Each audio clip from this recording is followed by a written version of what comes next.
Kama tunavyofahamu ni kwamba yako maeneo mengi ambayo watu wanatoa huduma zao, lakini unapokuwa utoi huduma bora, maana yake hata wateja unawafukuza. Kwa hiyo mimi niwapongeze wenzetu ambao wamepata hizi tuzo na wale walioandaa, kwa sababu tunapowapa hizi tuzo inawasaidia kuonyesha kile ambacho wanakifanya kinafuatiliwa kwa karibu. Na mambo haya sio maneno. Taasisi zote hizi ambazo zimepata ni taasisi ambazo taasisi serikali tunazifahamu na tunaelewa umuhimu mkubwa na jinsi wanavyofanya mambo yao mazuri. Wale ambao hawajapata nao wameona lipo jambo au ipo namna ambayo ya kwenda kuboresha huduma zao. Kwa siku ya leo tumekuja kupokea tuzo ya kuwa mshindi katika upande wa huduma kwa wateja katika sekta ya umma. Tumekuwa washindi wa kwanza. Kwa niaba ya bodi ya wakurugenzi, management ya shirika ikiongozwa na mkurugenzi wetu mtendaji Lazaro Twange na wafanyakazi wote wa shirika la umeme, nitumie fursa hii kuwashukuru sana waandaji wa tuzo hizi kwa kutambua mchango wa TANESCO katika eneo la huduma kwa wateja.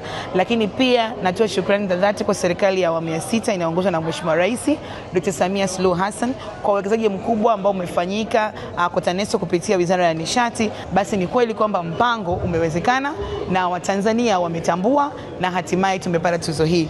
Kwa hiyo tuzo hii iende kuchochea kuongeza mwamko na ari ya kuendelea kufanya kazi kwa bidii na kuendelea kuwahudumia Watanzania, kuhakikisha kwamba wanapata huduma ya umeme ya uhakika na hatimaye tuendelee kushinda tuzo nyingine. Kwa kweli kama shirika la umeme tunajivunia sana kuwa taasisi ya umma pekee ambayo imeweza kushinda tuzo katika usiku wa leo kwenye upande wa huduma kwa wateja. Mkuu wa chuo cha Kilimanjaro Institute of Technology and Management kilichopo Mwenge jijini Dar es Salaam chenye ithibati na usajili wa NACPAT namba REG/ANE/029 anapenda kuwatangazia nafasi za masomo kwa ngazi ya diploma na certificate kwa muhula wa masomo utakaoanza Oktoba 2025 katika kozi za IT, Hotel and Tourism Management, Front Office, Business Administration, Accountancy, Procurement and Supply. Chuo kimebobea katika ufundishaji kwa njia ya vitendo na kimeweza kutoa wanafunzi wenye weledi. Wengi wameajiriwa ama kujiajiri. Na kwa wale ambao wameamua kuendelea na degree, wameweza kujiunga na vyuo vikuu bora hapa nchini na nje ya nchi. Pia kuna kozi fupi za Computer Application, Graphic and Design, Video Production pamoja na CCTV Camera. Kwa maelezo zaidi piga simu namba 0717816034 au 0754864361. KITM, elimu na ujuzi kwa uchumi imara.